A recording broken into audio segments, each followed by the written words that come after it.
Ciao amici, bentrovati per un nuovo video. Questo è un tag ispirato alla buona cucina italiana a cui non potevo mancare, vista la mia passione per il cibo e poi durante le feste fortunatamente ci si riunisce per mangiare qualcosa di speciale, quindi mi sembrava dato il periodo questo video. Mi ha taggato Daniela del canale Gocce di Libri che saluto e il tag è stato creato dai canali Hobby di Biblioteca e Facciamo un salto in libreria, saluto anche loro. Vi lascio qui sotto il video di Daniela. Cominciamo. Numero 1. Un libro stratificato, ricco e intenso. Qui ho pensato Cronache di poveri amanti, questo di Vasco Pratolini, uno dei libri più belli del XX secolo, ne ho già parlato diverse volte, un classico italiano, adattissimo per tutti, parla della vita della gente che viveva a Firenze negli anni 20 del XX secolo, nella zona dove viveva Pratolini, infatti in parte è autobiografico, consigliato per tutti, scritto veramente benissimo, molto molto molto bello. Numero 2, Carbonara, un libro che ti ha lasciato addosso una sensazione così piacevole da volerlo rileggere. Qui mi è venuto in mente La Valle dell'Eden di Steinbeck. Penso che conoscerete magari il film che ne è stato tratto, anche se il libro è molto più complesso, più articolato. Io l'ho letto molti anni fa, non ci ho ancora fatto un video perché volevo rileggerlo prima di farlo e infatti per quello che non l'ho ancora fatto. È un libro ambientato negli anni 30, credo, è una storia molto lunga che parla nella California settentrionale del Salinas, che è il luogo dell'infanzia e dell'adolescenza di Steinbeck. Parla di vicende familiari, storie tra padri e figli, tra famiglie, vicende molto complesse, diciamo. È un libro molto articolato che tratta diverse storie, il bene e il male, il giusto e sbagliato, il buono e il cattivo, eccetera. È una storia molto complessa, ma preferirei rileggerlo prima di farci un video.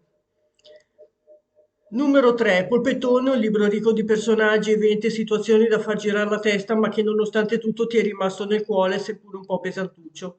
Qui mi è venuto in mente I pilastri della terra di Ken Follett. Penso che avrete visto magari la miniserie televisiva. Questo è ambientato nel Medioevo, anche qui tratta di diverse generazioni di persone. C'è il bene e il male, il ricco e il povero, i nobili che se ne approfittano, la Chiesa, la storia d'amore contrastata, la donna contesa, eccetera. È un racconto molto complesso, molto bello anche. La miniserie televisiva era abbastanza fedele al libro, rispecchiava abbastanza quello che c'è nel libro, che però secondo me è sempre meglio leggerlo.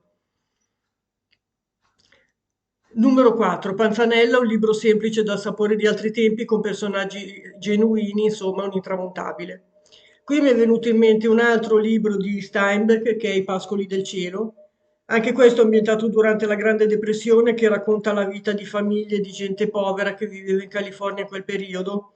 I pascoli del cielo indica la bellezza da togliere il fiato degli ambienti contrapposto con la vita misera e povera della gente. Vi ho già parlato dei racconti brevi di Steinbeck che sarebbero tutti da leggere, ogni tanto ve ne propongo qualcuno. Comunque poi ne avevo già parlato, vi lascerò qui tutti i video dove avevo già trattato di questi libri. Numero 5, Muffin al cioccolato, un libro breve, simpatico e veloce da leggere. Qui mi è venuto in mente questo, che è Sinfonia mortale di Anna Marcher. È un thriller, un giallo storico, ambientato nel 1700, dove avviene un delitto e l'unico testimone è niente di meno che un giovanissimo Mozart. Un libro carino adatto per tutti, se vi piace il genere giallo soprattutto, c'è una piccola indagine. Numero 6, Polenta, un libro che è stato capace di scaldarti e intrattenerti per diverso tempo. Qui vi raccomando questo, che è Le Idi di marzo di Colin McCullough. Come vedete vi intrattiene per parecchio tempo perché è un libro abbastanza sostanzioso che fa parte della serie Masters of Rome di cui avevo già parlato, c'era un'intera playlist, dopo vi lascio tutto qui sotto. Questo libro parla appunto, come potete immaginare, dell'epoca di Cesare a Roma, è un romanzo storico che tratta le vicende di quel periodo.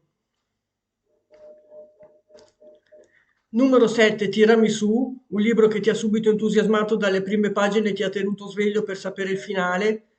Qui ancora vi raccomando questo, I Vedovi, che è un giallo psicologico. È veramente il tipo di giallo che non riesci a smettere di leggere, ti tiene incollato alle pagine, è scritto benissimo, molto scorrevole, molto intrigante. Rimani lì incollato a vedere come va a finire.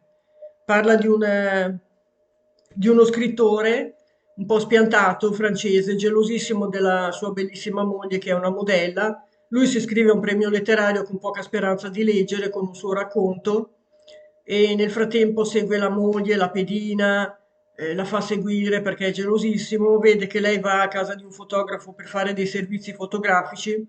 Lei non gli aveva detto niente, appunto, sapendo della sua gelosia, e lui, pensando che siccome non le aveva detto niente, doveva essere per forza il suo amante questo.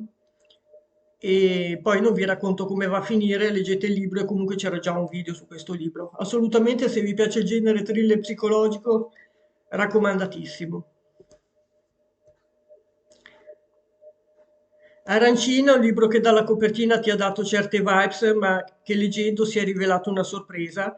Qui mi è venuto in mente il primo caso di Theodore Boone di John Grisham. Vi ho già parlato di questa serie, è una serie di gialli per ragazzi che appunto essendo dei racconti per ragazzi pensavo che fossero un po' così, non è che mi ispirassero particolarmente, invece sono scritti veramente bene.